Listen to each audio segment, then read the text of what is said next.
ایک ہی خاتون ہے بشرا بی بی, کوئی اور خاتون نہیں ہے. وہ 3 ملازموں کے ساتھ گھر اکیلی تھیں. ایک تو اکیلی تھی, وہ بھی 3 ملازم بھی تھے. یہ سمجھ نہیں آئی مجھے. 3 ملازموں کے ساتھ گھر اکیلی تھی بیچاری بشرا بی بی. تو بیچاری وجیہ کی بیٹی بھی گھر اکیلی تھی جو شادی شدہ بھی نہیں ہے. بیچاری نصرت پٹھان بھی تھی. ہم تو اللہ معاف کرے, ہم کیوں اپنے آپ کو بیچارہ بھی کہیں. میں بھی ہوں جن کے گھروں کے رات کو 2-2 بجے دروازے توڑے گئے. مریم کے ساتھ کیا کیا, اس کے بعد کراچی مسجد نبوی میں آپ کے لوگوں نے, مطلب ہمارے پاس تو اتنی مثالیں ہیں خواتین کے بارے میں دینے کی. مریم نواز کے بارے میں آپ کھڑے ہو کے تقریر میں لیڈر صاحب کیا فرما رہے ہیں, معنی خیز جملے کس رہے ہیں اس کے ہسبینڈ کا نام لے کے. اور بشرا بی بی اوپر سے اتری ہوئی ہے. آپ کو خیال آ رہا ہے کہ پولیس نے یہ کر دیا وہ کر دیا. یہاں تو آپ کے اپنے ایم این ایز نے کیا, لاجز میں آ کے دروازے توڑے گئے. جہاں جہاں ہمارے گھر تھے ان کے دروازے توڑے گئے. آپ نے اپنے ورکروں کو اکسایا اور ان کو کہا ان کو, اور بچوں کی بات کرتے ہیں, کہتے ہیں کہ تم لوگوں کے بچوں سے کوئی شادیاں نہیں کرے گا. شادیاں تو ہوئی ہیں الحمدللہ, ہمارے 4-5 ایم این ایز کے بچوں کی بڑی دھوم دھام سے ہوئی ہیں. یہ اس لیول پہ آ کے بات کرتے ہیں, یہ کس منہ سے بات کرتے ہیں. پھر کہتے ہیں دھرتی ماں ہوتی ہے, ریاست ماں کے جیسی ہوتی ہے. پورا جملہ نہیں کرتے. باپ کے جیسا باجوہ ہوتا ہے, وہ بھول جاتے ہیں. اس وقت کہتے, میں نے نہیں کہا, یہ وہ کہتے ہیں کہ باجوہ صاحب قوم کے باپ ہیں, والد ہیں, اور انہی باجوہ صاحب والد صاحب کے ساتھ انہوں نے وہ سلوک کیا اس سے بھی برا جو ریٹائرمنٹ کے بعد نافرمان اولاد بھی باپ کے ساتھ نہیں کرتی. اور یہ وہ نافرمان ناحلف اولاد نکلی جو کہتی ہے کہ جنرل باجوہ نے اپنے حلف سے غداری کی.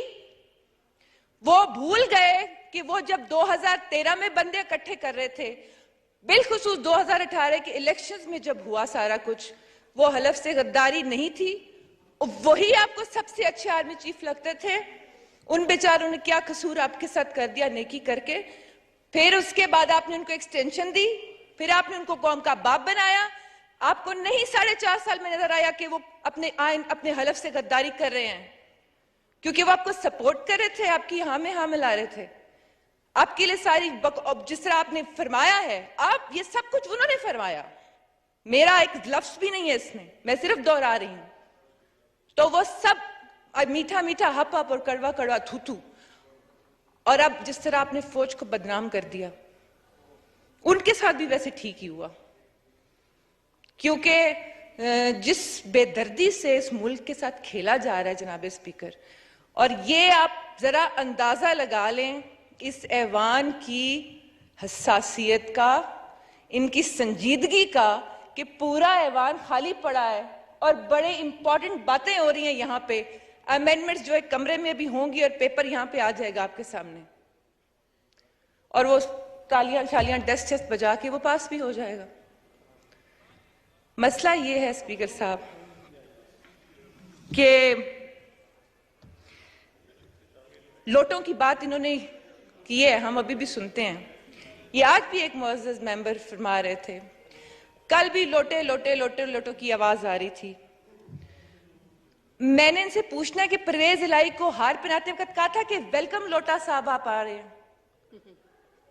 شیخ وقاص کو اسی طرح ابھی پچھلے دنوں جو جوائن کیا اس کو بھی کہا ہے بہت بڑے لوٹے خوش آمدید. جمشید دستی بھی پھر وہ کتنا بڑا لوٹا ہوگا. یہ جو پی ٹی آئی میں آ رہے ہیں ڈرائی کلیننگ مشین سے نکل کے, یہ وہ بٹھی ہے جس میں وہ پلاسٹک پگھل جاتا ہے, لوٹے کی شیپ تبدیل ہو جاتی ہے, اور وہ گلدان بن کے باہر نکل آتا ہے, اس کے اندر پھول بھی لگے ہوتے ہیں.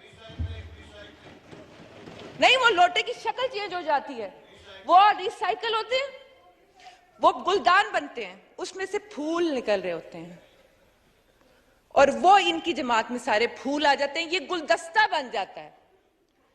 اور یہ جو گلدستہ ہے, وہ جو لیڈر صاحب ہیں, جو ماشاءاللہ میں اس وقت کھڑے ہو کے میں پوری پاکستان تحریک انصاف کو چیلنج کرتی ہوں کہ وہ اپنے لیڈر کی کہی ہوئی ایک بات سچ ثابت کر دیں، صرف ایک، لمبی چوڑی نہیں، صرف ایک بات جناب اسپیکر وہ ثابت کر دیں۔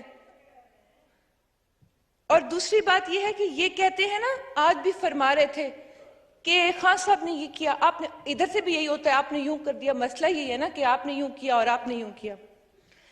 میں کہتی ہوں خان صاحب کی ساری باتیں ٹھیک، مثال کے طور پہ وہ جو کہتے ہیں، الزام لگاتے ہیں لوگوں پہ، باقی لوگوں پہ بھی، ایک منٹ کے لیے مان لیں کہ وہ درست، لیکن آپ نے جو کیا وہ بھی ساتھ مانیں۔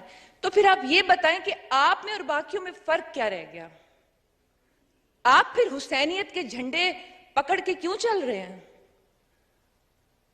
آپ دین کو بیچ میں کیوں لے کے آ جاتے ہیں؟ دین اتنی کمزور چیز نہیں ہوتی کہ اس کو خطرہ ہو کسی سے۔ جب بھی کوئی لیڈر جب دین کی بات کرتے ہیں نا تو خطرہ ان کو خود ہوتا ہے، وہ اپنے آپ کو بچانے کے لیے دین کی بات کرتے ہیں۔ ریاست مدینہ کا تو لفظ بھی ان کے منہ سے اچھا نہیں لگتا۔ میرا خیال ہے تو ان کو لکھنا بھی نہیں آتا ہوگا کہ ریاست مدینہ لکھتے کیسے ہیں، یہ پتہ نہیں کس منہ سے بولتے ہیں۔ درود شریف پڑھتے ہیں تو زبان کب کب آتی ہے، تلفظ درست نہیں ہے ان کا۔ میں مزید ذاتیات میں نہیں جانا چاہتی، لیکن ایک لیڈر ہے نا، تو لیڈر کے بارے میں اتنی بات تو کی جا سکتی ہے نا۔ جب لیڈر خود کھڑے ہو کے جلسوں میں لوگوں کی ماں و بہنوں کی بات کرتا ہے، اس کے بارے میں بات نہیں کی جا سکتی؟ یہ کس قسم کا لیڈر ہے جو صبح کو بات اور کرتا ہے، شام کو بات اور کرتا ہے؟ میں پھر کہہ رہی ہوں کہ ساری باتیں ٹھیک، آپ نے کیا کیا؟ تو پھر آپ کو اور اس میں فرق آپ میں کیا رہ گیا؟ آپ بات آج کر رہے ہیں جس طرح سے عدلیہ کی بات کرتے ہیں، جو الفاظ استعمال کرتے ہیں، میں تو باقی باتیں تو چھوڑ دینا، بھی جلسوں میں کھڑے ہو کے جو زبان استعمال کر رہے ہیں، جو وہ لفظ استعمال کریں، میں یہاں نہیں بول سکتی کہ مجھے پتا ہے آپ نے ایکسپنج کر دینا، میں نہیں بولوں گی، لیکن آپ کو پتا ہے کہ میں کیا بول رہی ہوں۔ وہ جس طرح بات کرے، پھر اکساتے ہیں لوگوں کو، اکساتے ہیں، اور پھر اکسانے کے بعد پھر معصوم بن جاتے ہیں، پھر کہتے ہیں میں اللہ کے علاوہ کسی سے نہیں ڈرتا، کالا کپڑا پہن کے جاؤں گا عدالت میں کیونکہ ڈرتا ہوں، میں اللہ کے علاوہ کسی سے نہیں ڈرتا، میں نے جان اللہ کو دینی ہے، ثبوت بھی اللہ کو ہی دینے ہیں۔ لوگ ہر موڑ پہ رک رک کے سنبھلتے کیوں ہیں؟ اتنا ڈرتے ہیں تو پھر گھر سے نکلتے کیوں ہیں؟ پیچھے باراتی آگے بینڈ باجا، آئے دولہے راجا۔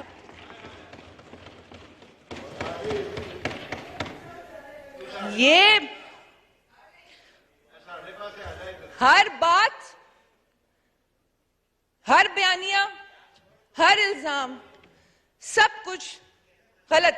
میں نے ابھی لوٹوں کی بات کی ڈپٹی اسپیکر صاحب، تو وہی تو بات ہے نا کہ وہ ادھر گلدان بن جاتے، ادھر وہ تو ویلکم کرنے کا، جیسے میں نے بتایا ہے۔ تو ہر چیز کے بارے میں میں کیا اس شخص کے لیے یہ کہہ سکتی ہوں کہ یہ جناب شیخ کا فلسفہ ہے عجیب سارے جہان سے، جو وہاں پیو تو حلال ہے، جو یہاں پیو تو حرام ہے۔ یہ ریاست مدینہ کے علمبردار نے حلال اور حرام کی تمیز سکھائی ہے، جو اخلاقیات کا درس دیتے ہیں، اور وہ کہتے ہیں کہ اسلام میں اخلاقیات بڑی بنیادی چیز ہے۔ وہ خود سب سے بڑا بد اخلاق انسان ہے جس کو بات کرنے کی تمیز نہیں ہے۔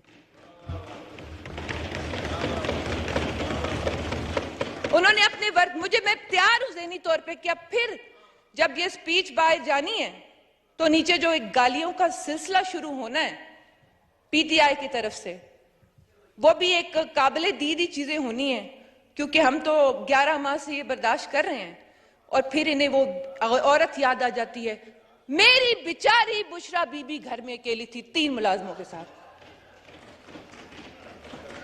وہ بیچاری تھی۔ اور میں جناب اسپیکر یہ کہتے ہیں اخلاقیات، کون سا اچھا درس انہوں نے اپنے ورکروں کو دیا ہے؟ پولیس کے آگے آ کے کہتے ہیں ان سے لڑو، ان کو مارو، اور فوج کا تو میں سمجھتی ہوں علاج بھی یہی ہے، جو کہتے ہیں اب آپ کو فلان جگہ سے کال آئے تو